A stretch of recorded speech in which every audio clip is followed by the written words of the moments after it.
Chapter 4 Wolf and Queen. Zoya sat in the moonlit throne room, its obsidian pillars casting long shadows across the floor.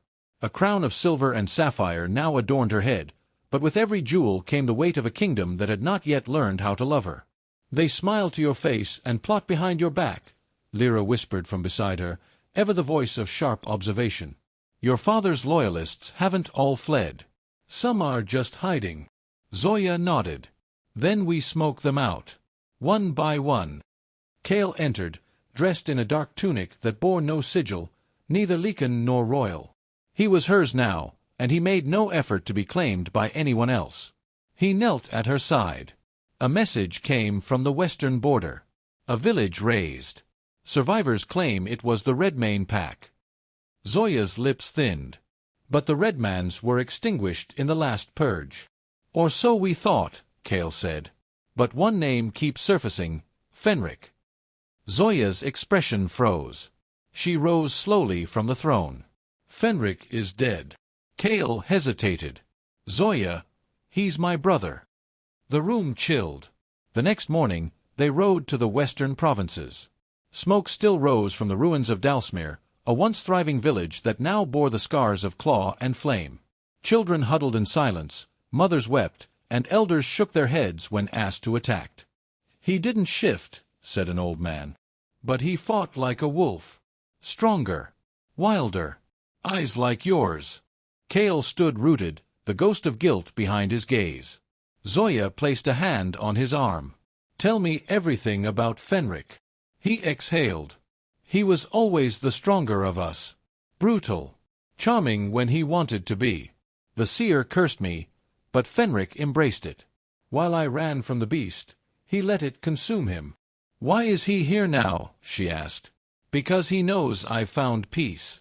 And Fenric only exists to ruin what I build." Back in Eltheria, Kale grew restless. Nightmares haunted him, visions of Fenric cloaked in flames, of Zoya bleeding on a battlefield. Zoya tried to calm him, holding his face between her hands. "You are not your brother. But I share his blood. Then bleed with me, not for him." Their kisses that night were desperate, heated, a mix of fear and passion. They found comfort in skin, in moans that erased the world outside. But by morning, word came. Fenric had sent a message. A scroll delivered by Raven. "Come alone, Kale. Or I'll drag your queen through the mud the same way I did our ancestors." Zoya clenched the scroll. "You will not go alone. He wants to provoke you. Then let him." They met Fenric at the ruined fortress of Galmir, once the training ground of the Greyfong heirs.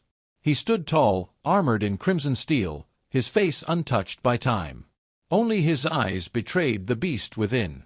"Brother," Fenric said, smiling coldly. Kale stepped forward. "It ends tonight." "Indeed," Fenric said, turning his gaze to Zoya. "I see why you fight for her. But tell me, Queen, how do you know the man you love won't become me?" Zoya walked toward him without fear. "Because I already tamed the darkness in him. You, on the other hand, are a coward who hides behind pain." Fenric snarled. "Then let's see if love holds up against fury." He lunged. Kale met him halfway. The battle was savage. Claws and steel, teeth and fire. Zoya watched, heart in her throat, blade ready if needed. Kale fought not just with strength, but with purpose. Every blow was a rejection of the curse, of Fenric, of the past. Finally, Kale pinned his brother, blade to his throat. "Do it," Fenric hissed. "Finish me." Kale looked to Zoya. "What would you have me do?" Zoya stepped closer. Her voice was firm. "Kill the curse, not the man." Kale closed his eyes, and drove the blade through Fenric's heart. But not with rage. With peace. Fenric gasped, and smiled. "You were always better than me." Then he died. Back in Eltheria, the people celebrated the defeat of the Redmans. Zoya stood on her balcony, watching fireworks light the sky. Kale joined her, arms wrapped around her waist. "You saved me again," he whispered. She smiled. "We saved each other." He turned her gently, kissing her deeply. "Marry me," he said. Zoya blinked. Not because of the deal. Not because of fate. But because I want you to choose me. Every night. Every storm. Every kiss. Zoya looked into his eyes. No longer cursed. Just Kale. Yes, she whispered. I choose you. Chapter 5. The Queen's Oath.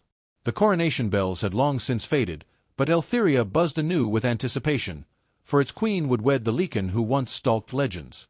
In every corner of the city, banners unfurled in the hues of twilight, royal silver and deep forest green, the colors of Zoya and Kale. But beneath the festivities, Zoya's heart stirred not just with love, but with vengeance yet unpaid. In the solitude of her war chamber, she stared at 3 names scrawled in ink across a parchment. Lisa, Theron, Valent, her sister, her ex-husband, her father. Each had played a part in her fall. Each would be brought to reckoning.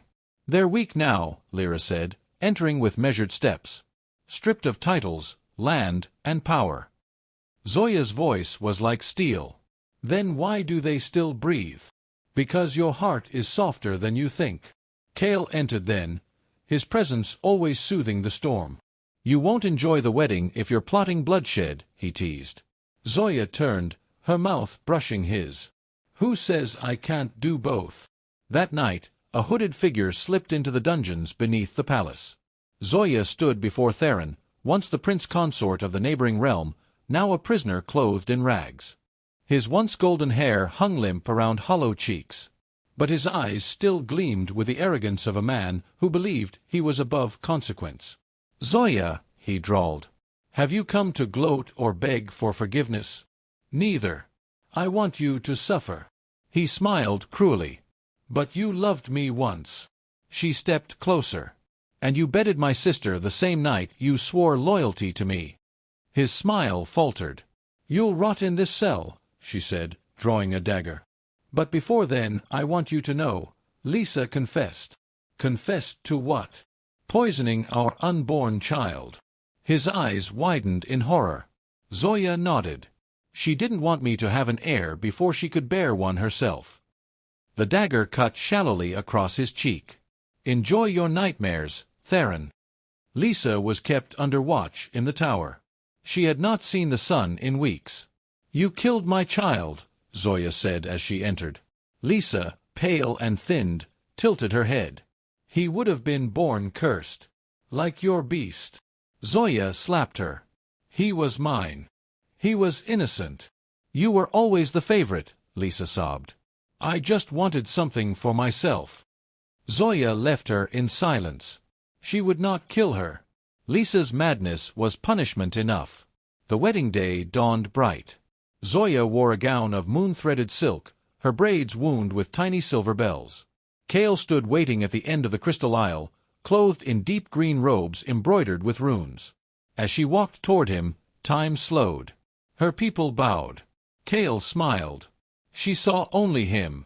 I vow to be your moon in darkness, she said, voice clear. To fight beside you, never behind.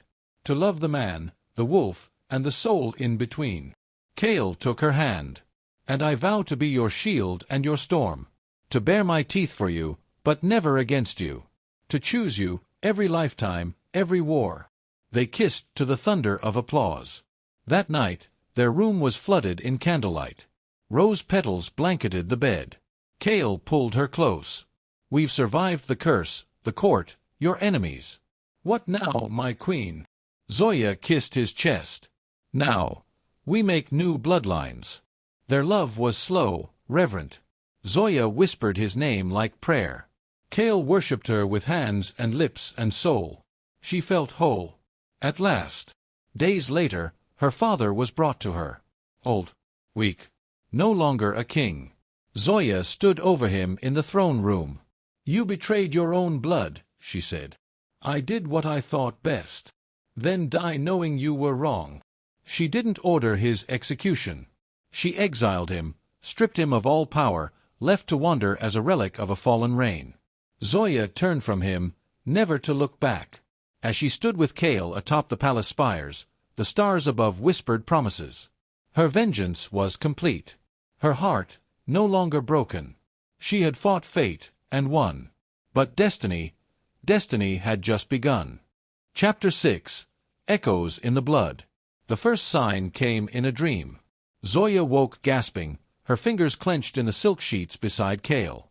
A field of bones had stretched before her in her vision, Kale standing at the center, his eyes glowing not with love, but pure ancient fury. "Zoya," he murmured, still half asleep. She touched his cheek. "I saw you, but it wasn't you." His eyes darkened. "It's happening again." The royal healer was summoned before sunrise. The seer arrived before dusk.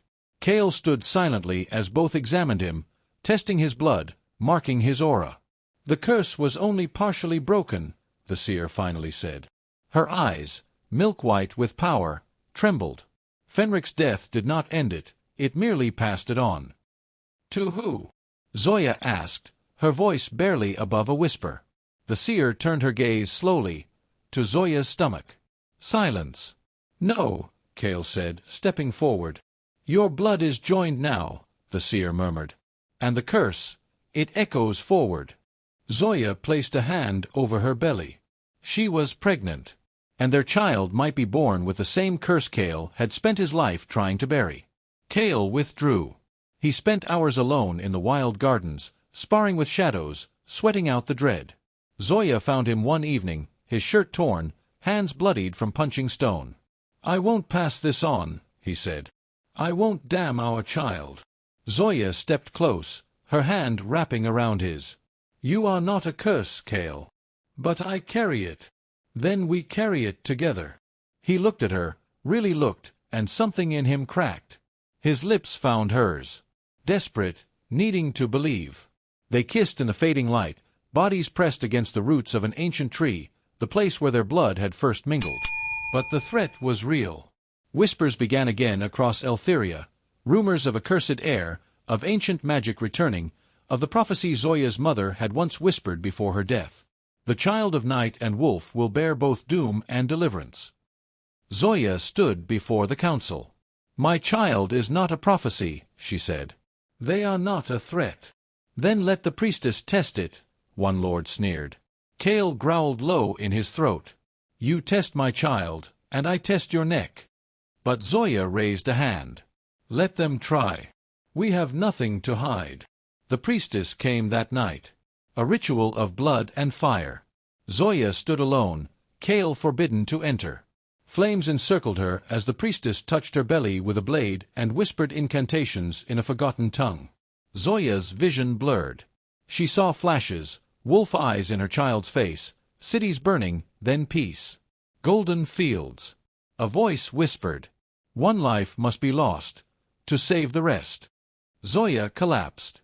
When Kale caught her in his arms outside the ritual hall, he held her like the world might fall apart. "What did they say?" he asked. "They said, 'We have a choice.'" In the quiet of their chamber, Zoya told him everything. "If we do nothing, the child may inherit everything. Power, curse, all of it. If we take the priestess's elixir, it suppresses the ancient bloodline." Kale's jaw clenched. "You mean we erase what makes them, us?" Zoya nodded. "It's the only way to guarantee their safety." He turned away. "We've suffered to be who we are," he said. "Why would we steal that choice from them? Because the world isn't ready for our child." The decision nearly tore them apart. But on the seventh night, Zoya stood with the elixir in her hand, watching the moonlight pour over her. Kale came to her silently. He took the elixir and poured it into the flames. "We face the world as we are, and so will our child." Zoya wept as he kissed her. Not from sorrow, but from the fierce hope between them. They would not hide. Not anymore. When their child was born, on the last blood moon of the year, the babe wailed strong, fierce, and luminous. Eyes silver, like both their souls entwined. Kale held the child, his arms steady. Zoya whispered, "Welcome to the kingdom we built for you." And somewhere in the deep, the echoes of the curse began to fade.